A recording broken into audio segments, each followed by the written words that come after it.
Hello दोस्तों, स्वागत है आप सभी का एक बार फिर से स्टडी विद भूमि चैनल पर। तो फ्रेंड्स, लोक सेवा आयोग की ओर से एक अपडेट जारी किया गया था जो है राजकीय दुग्ध और गन्ना पर्यवेक्षक परीक्षा 2023 के संबंध में। तो यहाँ पर कुछ कैंडिडेट्स की अभ्यर्थन निरस्त सूची जारी की गई है। तो ये जो गन्ना पर्यवेक्षक और राजकीय दुग्ध परीक्षा 2023 थी, इसका आयोजन 25 फरवरी 2024 को कराया गया था और फिर जो इसका अभिलेख सत्यापन है वो 13 से 14 मई 2024 को कराया गया था। उसके बाद जो इसका रिज़ल्ट जारी किया गया था उसमें आयोग के द्वारा ये पाया गया कि कुछ ऐसे अभ्यर्थी हैं जो अंडर एज हैं, जो इस फॉर्म को भरने की न्यूनतम आयु थी उससे भी इन अभ्यर्थियों की आयु कम है, लेकिन उन्होंने यहाँ पर फॉर्म फिल कर दिया था और उनका सिलेक्शन भी इसमें हो गया था।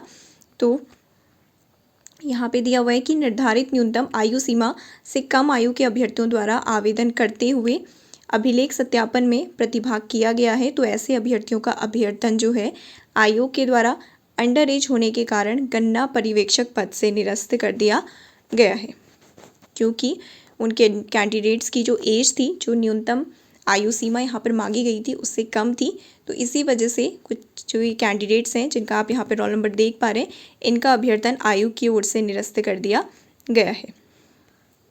तो यहाँ पे दिया हुआ है कि उक्त अभ्यर्थियों के जो प्राप्तांक हैं गन्ना पर्यवेक्षक पद के सापेक्ष आयोग की वेबसाइट पर प्रदर्शित नहीं किए जाएंगे।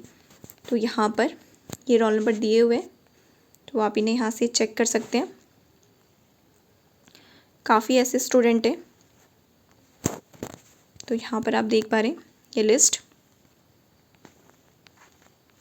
तो ये उन कैंडिडेट्स की लिस्ट है जिनका जो अभ्यर्थन है गन्ना पर्यवेक्षक और राजकीय दुग्ध परीक्षा 2023 जो कि 25 फरवरी 2024 को हुई थी, उनमें इन अभ्यर्थियों का अभ्यर्थन निरस्त कर दिया गया क्योंकि वे अंडर एज थे और फिर भी उन्होंने यहाँ पर इसके लिए आवेदन कर दिया था। इसके साथ ही एक और अपडेट लोक सेवा आयोग की तरफ से कृषि उद्यान पशुपालन विभागों में समूह गौ परीक्षा 2023 के सापेक्ष ये आया हुआ था। इसमें शपथ पत्र प्रस्तुत करने वाले अभ्यर्थियों की सूची यहाँ पर दी हुई है।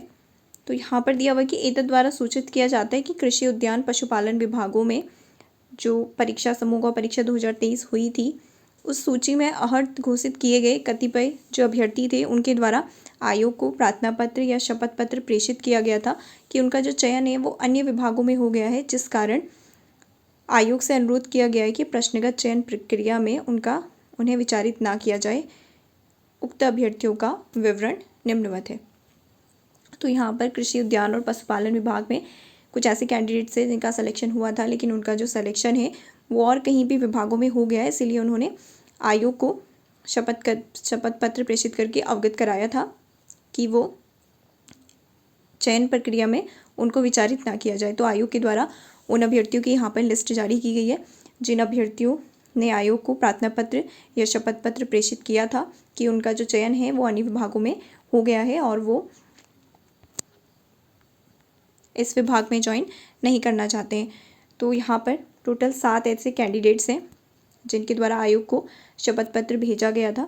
तो आयोग के द्वारा यहाँ पर अवगत कराया गया है कि अभ्यर्थी निरस्त के संबंध में ईमेल आईडी से आपकी सहमति अनिवार्य है। तो जिन भी अभ्यर्थियों का इसमें नाम है तो आयोग ने एक बार उनसे उनकी सहमति मांगी है।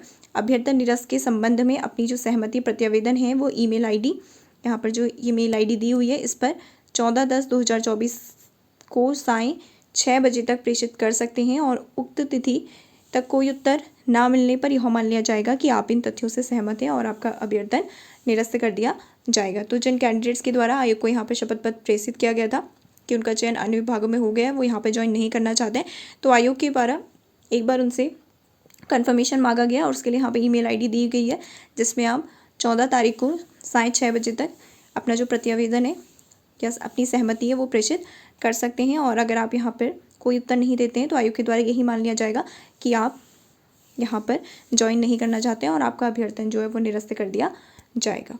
तो ये था यूकेपीएससी की ओर से आया हुआ दूसरा अपडेट जो कृषि उद्यान पशुपालन विभाग परीक्षा से संबंधित था।